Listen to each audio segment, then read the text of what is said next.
Bismillahirrahmanirrahim. Assalamu alaykum, hurmatli ko'ruvchilar. Istiqlol kundalik xabarlar programmamizni ko'rishinglarni qarshi olamiz. Men Abdullah Yilg'un. Programmamizda vatanimiz Sharq Turkiston va dunyo kun tartibidagi eng muhim xabarlarni huzuringizga sunamiz. Qanamizda qitinglar, ekranimiz bo'lsin.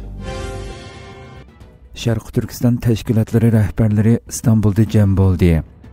Türkiye ve Türkiye sırtida Sharq Turkiston davası uchun xizmat qilayotgan 40 dan ortiq tashkilotning mas'ullari va vakillari Sharq Turkiston Ulamolar birligi tashkilotlar aro munosabat bo'limining sohibxonligida 31 dekabr Istanbulda jam bo'ldi. Uchrashish Qur'oni Karim tilovati bilan boshlandi. Orqadan Sharq Turkiston Ulamolar birligi tashkilotlar aro munosabat bo'limining mas'uli ustoz Sirojiddin Azizi so'z qilib, Sharq Turkistonning Xitoy mustamlakachilari tomonidan ishg'ol qilingandan beri Xitoy Sharq Turkistonda irqiy qirg'inchilik, madaniyat qirg'inchiligi, terror siyosatini izchil davomlashtirganligini, Sharq Turkiston da'vosi sepidagi tashkilotlarning Xitoyning irqiy qirg'inchilik jinoyatiga qarshi yetarlik harakat va qarshilik ko'rsatilmaganligini, buning sabablarining biri bo'lsa vatan mustaqilligi va xalqning hurligini qo'lga keltirish masalasida tashkilotlarning muntazam bir harakat planining bo'lmasligi ekanligini, tashkilotlarning moslashuvchanlik ichida harakat qila olmaganligini, ba'zi tashkilotlar orasida bir qism ixtiloflarning davomlashganligini,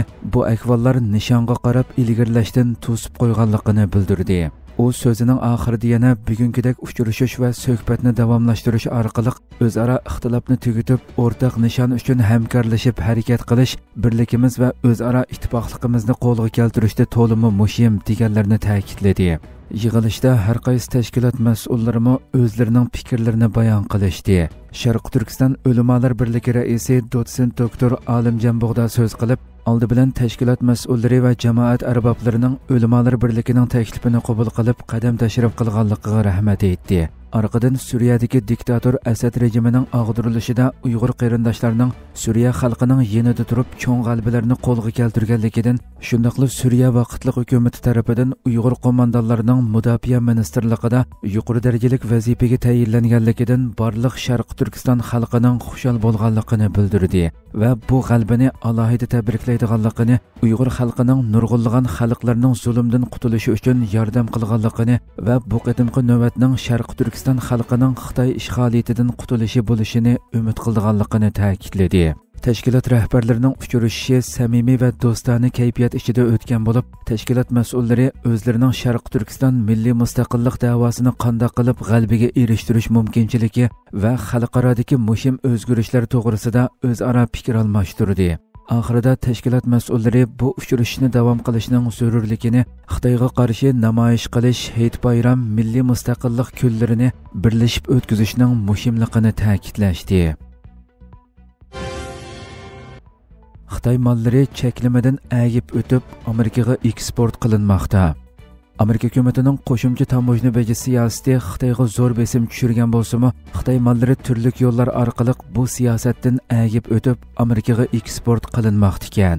New York vaqt gazetining 2 yanvar xabar qilishicha, 2018-yili Amerika prezidenti Donald Trump Xitoyda ishlangan velosipedlarga qo'shimcha tamojna beji qo'ygandan keyin velosiped ishlab chiqaruvchi Kent xalqaro shirkatining ayni vaqtdagi bosh ijroiya amaldori Arnold Kamler bu sohada g'alati yuzlanishning paydo bo'lganligini bayqagan. Velosiped zavodlari oxirgi ishlab chiqarish va qorashtirish mashg'ulotini Xitoydan yo'tkab, Tayvan, Vyetnam, Malayziya, Kambodja va Hindistonda yangi zavod qurgan. Bu shirkatlar asosligi Xitoydan kelgan zapchastlarni ishlatadigan bo'lib, ular ishlab chiqargan velosipedlarni Xitoydan bevosita yo'tkaganda quyildigan 25% tamojna bejidan agib o'tib, bevosita Amerikaga eksport qilgan.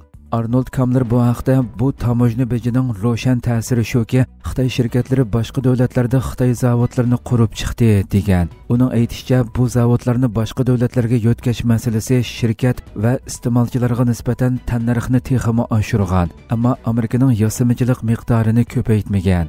Trump chet el mahsulotlaridan, xususan Xitoy mollaridan texmo ko'p tamojna beji elish planini o'tirg'a qo'yib, Oqsaroyga qaytishga tayyorlik qilayotgan bir paytda iqtisodshunoslar va shirkat xo'jayinlari uning tunji tamojna bejining o'ylamagan oqibatlarni keltirib chiqishiga qarshi tayyorlik qilishga boshlagan.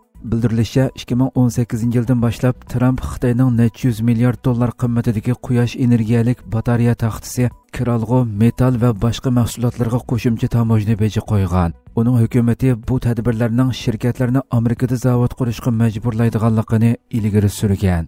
Prezident Bayden bu tamojna bejining ko'p qismini saqlab qolishni tanlagan va tokliq avtomobil, yerim o'tkazgich qatorliq strategik mahsulotlardan elinadigan bojni ko'paytgan.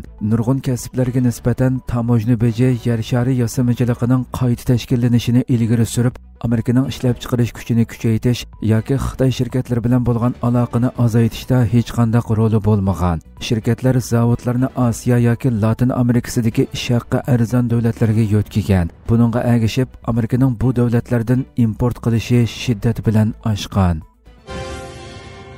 Filippinda Xitoyning odamsiz suv osti uskunasi bayqaldi. Filippinda Xitoyning odamsiz suv osti uskunasi bayqalgan bo'lib, Filippin harbiy qismlari uning kelish manbasi va maqsadini tekshirishga boshlagan. Amerika ovozining xabar qilishicha, Filippin soqchilari 2 yanvar Xitoy tarafdan kelgan deb gumon qilingan odamsiz suv osti uskunasi yaqinda Filippinning O'rta dengiz tavalligida bayqalgan bo'lib, uning davlat bexatarligiga yo'shirun xavfi borligi to'g'risida ogohlantirilgan. Navbatda Filippin harbiy qismi suv osti uskunasining kelish manbasi va maqsadini tekshirmoqda ekan.